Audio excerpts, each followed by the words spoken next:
Hi friends! Welcome back to my channel.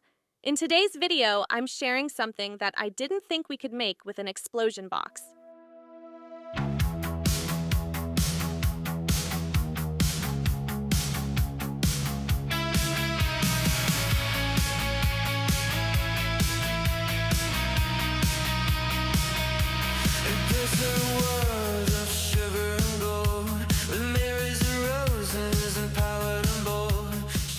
So, the other day I was running a search on new and creative craft ideas for my next project.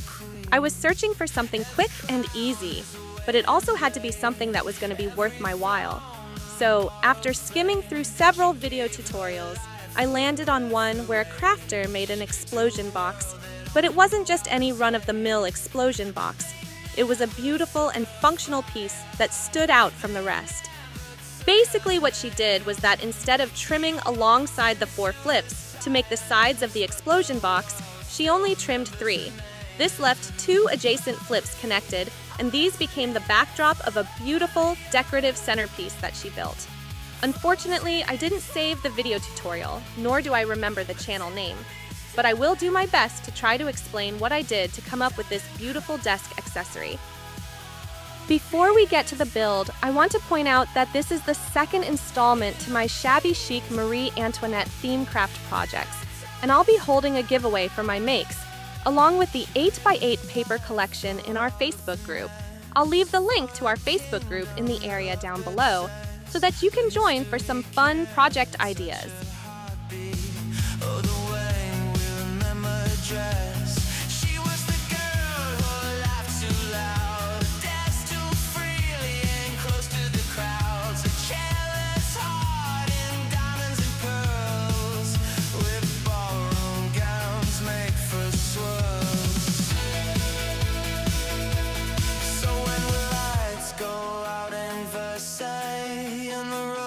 Have turned to dust. She'll still be remembered for all the excess. Her name still echoed to death unjust.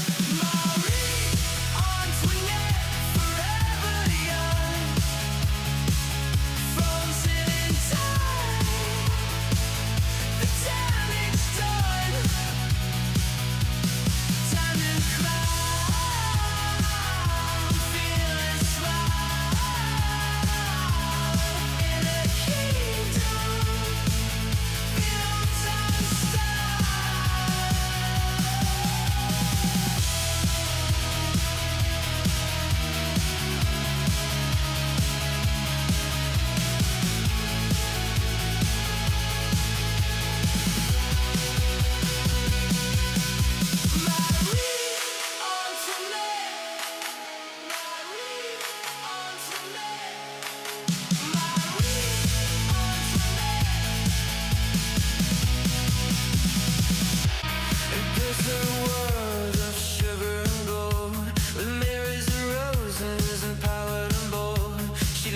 Too young, but the cost would be to be worshipped.